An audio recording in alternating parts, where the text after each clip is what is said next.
Olá pessoal, tudo bem? Hoje eu recebo o Dr. Jamal, ele é especialista, é um otorrinolaringologista, palavrão, né? Mas ele cuida dos nossos ouvidos, do nariz e da garganta.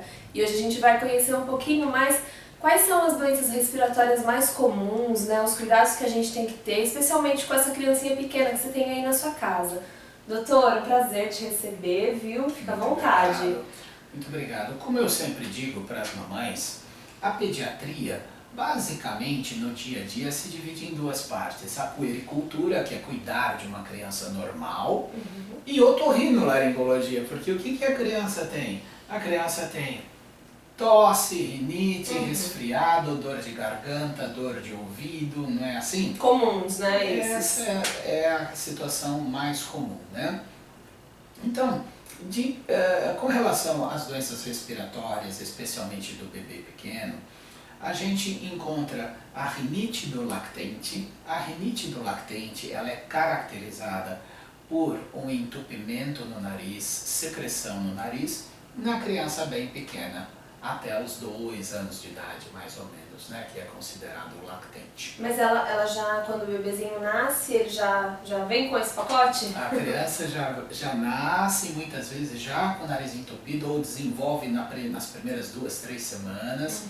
Isso leva a um desespero enorme de vocês, mamães, porque vocês vê o bebezinho tentar respirar e não conseguir. Dá muita dó, né? Você quer ajudar de todo jeito. Mas nós conseguimos dar dicas para muita ajuda, legal. com certeza. Então, a rinite do lactente. A rinite alérgica também é extremamente comum. Existem estatísticas que mostram que nas grandes capitais até 40% da população tem algum tipo de alergia respiratória. São crianças que espirram muito, coçam muito o nariz, escorrem o nariz o tempo todo, entopem o nariz com frequência, né? Essas crianças, então, podem desenvolver uma situação muito comum da criança, que é a tal da carne esponjosa, que tecnicamente o nome é adenoide. A adenoide é o crescimento anormal de um tecido que toda criança tem. Então a criança nasce com adenoide, viu? Não é aquela história, ele agora está com adenoide. Não, todas as crianças nascem com adenoide. E a adenoide tem um ciclo na vida do ser humano. Ela vai crescendo e depois diminui. Mas se ela crescer demais, ela pode levar a sintomas muito comuns de nariz entupido, criança roncar, babar, dormir de boca aberta, aquele sono muito agitado, sabe a criança? Não é tranquilo, não é tranquilo, não descansa, né? Não descansa, você põe a criança para dormir, ela acorda de ponta cabeça, né? É um sono muito agitado. E isso também, obviamente, leva a uma enorme preocupação de vocês, mamães, porque às vezes vocês ficam lá mexendo a criança para ver se ela volta a respirar, porque muitas vezes tem apneia do sono associada. Então, dá muito medo. Dá muito medo, aí a mamãe não consegue dormir, não consegue descansar. Também isso leva a um prejuízo da família toda, não é só então da saúde do bebê. Ocorre que a adenoide muitas vezes também acaba dificultando a drenagem das secreções e levando então a sinusites de repetição. Sim, criança pode ter sinusite. A sinusite pode ser consequência dessa adenoide? Pode ser consequência da rinite. Porque não tem passagem e ele vai ficando obstruído. Exatamente. Então o sistema respiratório produz secreções que tem que drenar, além da passagem do ar. Então o nariz serve para respirar, para drenar as secreções, além do olfato também natural. Mas quando existe uma obstrução, seja ela adenoide, sejam as conchas nasais, que aumentam quando a pessoa tem uma rinite alérgica muito forte, muito prolongada, ou situações mais incomuns como pólipos que podem acontecer, mas qualquer coisa que dificulte a drenagem acaba levando a uma situação de dificuldade da drenagem das secreções, acúmulo e sinusites de repetição. Então pode ser adenoide a causa sim. Entendi. Aí o que acontece? Retém toda aquela secreção, né? Sabe, mamães, aquelas crianças que estão sempre encatarradas? Meu filho está sempre encatarrado. Não, mas essa é a frase, é claro, meu filho está sempre encatarrado. As menininhas na escola, toda hora é o nariz, é o olho, não conseguem respirar. Essas crianças muitas vezes acabam desenvolvendo também otites, inflamações nos ouvidos. Uma coisa leva a outra, né, De doutor? tanta obstrução, essa secreção para dentro dos ouvidos e acaba levando a uma situação que a gente chama de otite secretora. Muito comum, sabe o que é? A mãe leva a criança no pediatra, o pediatra fala, ó, a criança está ótima, mas o ouvido está vermelhinho, mas está tudo bem. Volta na próxima consulta, a criança está ótima. Pois é, mas o ouvido continua vermelhinho. Então, muitas vezes, mesmo sem apresentar sintomas evidentes de dor, vazamento de pus, mesmo assim, a criança muito obstruída, ela pode desenvolver as otites também, tanto a otite secretora quanto a Nossa, otite... e aí dá dó porque dói bastante, né, doutor? Na crise aguda dói, mas fora da crise não aparece nada, tanto que nós chamamos comumente essa otite secretora de otite silenciosa. Ela não aparece, ela só o pediatra acha estranho muitas vezes, mas a criança não tem dores. O que acontece, dependendo da intensidade dessa secreção, ela pode bloquear a livre transmissão do som e a criança escutar menos.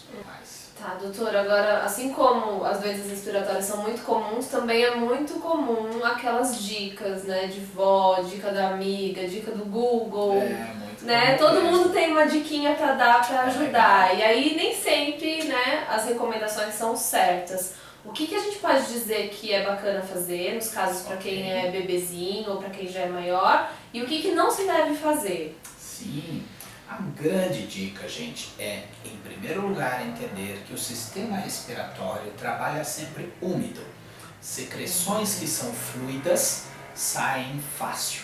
Secreções que são grossas, espessas, não se movimentam com facilidade. Então tá aí a Por isso que o ar seco é tão ruim, né? Piora. Exatamente, resseca a secreção e ela não consegue ser mobilizada. Tá. Então, tá aí a primeira dica, Tá. umedecer sempre o nariz com soro fisiológico. Soro fisiológico não vicia, pode pingar à vontade, pode lavar o nariz do bebê ou da criança pequena. Uma dica muito legal, amornar o soro fisiológico antes de pingar. Então, Vai com mais facilidade. além de ele ser menos desagradável, porque aquele pingar, um negócio gelado no nariz é meio chato, né? Ele morno é menos desagradável e ele se mistura mais facilmente às secreções. Amornou, toda troca de fralda, quando o bebê estiver deitadinho, operação troca de fralda, não é assim que a gente faz? Pega tudo, prepara, vamos lá! Soro fisiológico já está morno, deitou o bebê. Inclui mais um passo aí na sua troca. Mais um passo valiosíssimo. Valioso. Tchum! Joga o conta-gotas com Jato. força no nariz. Vai afogar o bebê? Não, não vai afogar o bebê, é soro fisiológico. Um de cada lado, ou mais, um de cada lado, tá ótimo. Ok? O conta-gotas, quando você põe no narizinho e devolve no frasco, sempre fica uma secreçãozinha, não é? Isso. Então, para esta secreção não contaminar o frasco, no dia seguinte você joga fora o restante do soro. Tá. Lava o conta-gotas, lava o frasquinho e põe mais soro. Tá. Ou seja, todos os dias você vai ter um soro que não está contaminado. Legal. Ok? Ok. Segunda dica que é muito legal. Inalação com soro fisiológico e ou umidificador. Gente, a inalação é muito legal, porque as partículas muito pequenas vão passar no sistema respiratório e umedecer o sistema respiratório todo, fazendo com que essas secreções se mobilizem mais fácil. Mas o bebê não quer. Que bebê que gosta? E criança pequena, como é que você faz Nem a inalação? gente, né? Nem a gente, né? Como é que você vai fazer inalação no bebê de um mês, na criancinha de 1 ano ou de 1 ano e meio? Não quer, não é assim? Não tem problema. No soninho da tarde, coloca o aparelhinho do lado, ok? E deixa lá 15 minutinhos, ou pode colocar mais uma vez a inalação. Quanto que coloca de soro? Põe o máximo que couber no copinho lá. Tá. Coloca o quê? Somente Só soro. soro fisiológico. Terceira dica boa para o sistema respiratório é elevar um pouquinho o colchão para o bebê dormir um pouquinho com o dorso elevado. Não é botar travesseiro assim, não adianta, ok? Então o que você pode fazer... É o corpo, né, que tem que vir, não é a Exatamente. cabeça. Então você levanta o colchão do bercinho, põe um travesseirinho embaixo do colchão, devolve o colchão e a criança vai dormir um pouquinho mais com a cabeça elevada. Isso vai ajudar, então, no sistema respiratório, vai ajudar a respirar um pouco melhor. Quando a criança é um pouco maior, hoje a gente tem um recurso muito legal. São os sprays de jato contínuo de soro fisiológico. Tem várias marcas no mercado. São aqueles frascos de metal, não é de vidrinho. Ele é um frasco no qual, quando você aperta, fica saindo o soro o tempo todo. Como se fosse um inseticida, um desodorante. Você aperta e fica... Um aromatizador. Um aromatizador, ele fica lá. Então, enquanto você aperta, ele está irrigando.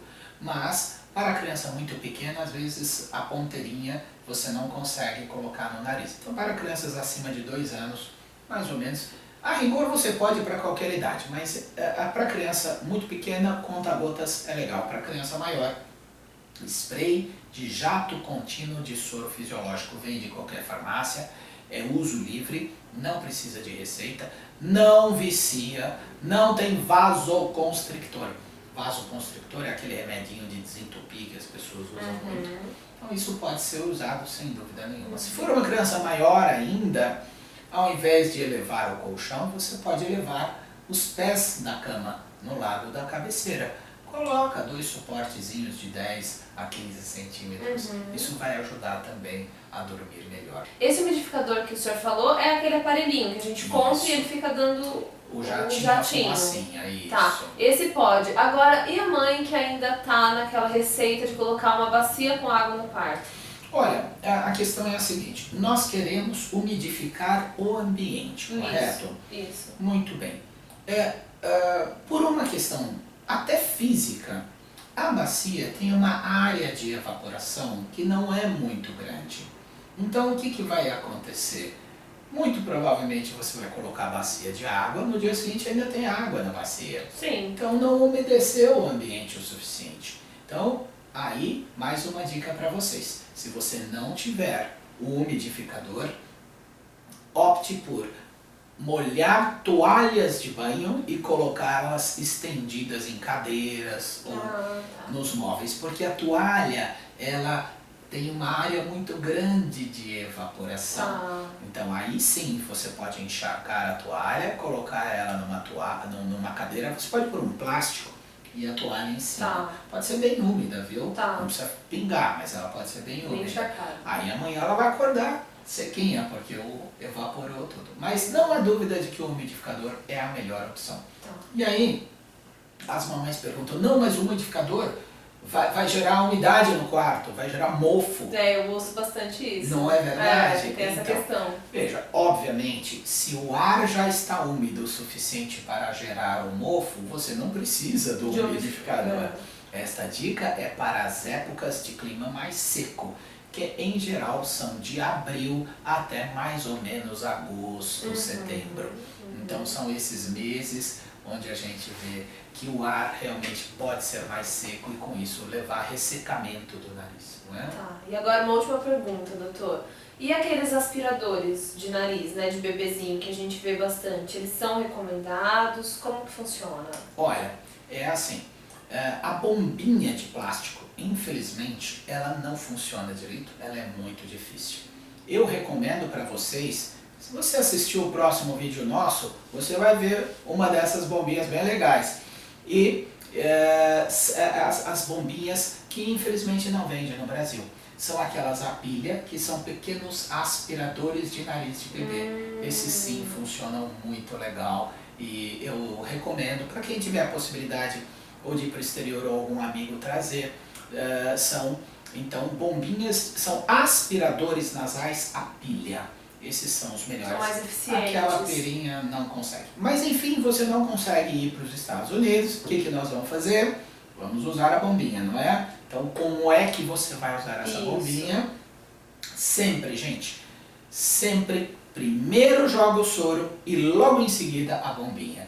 Ou seja, se o narizinho tá com catarrinho, não vai com a bombinha direto. Entendi. Ele não vai conseguir puxar. Ela não vai conseguir Porque tem puxar. a questão de umidificar que a gente acabou de falar, Isso, né? porque o catarro é grosso, ele Tá. não sai. Então, joga o soro e bombinha, imediatamente.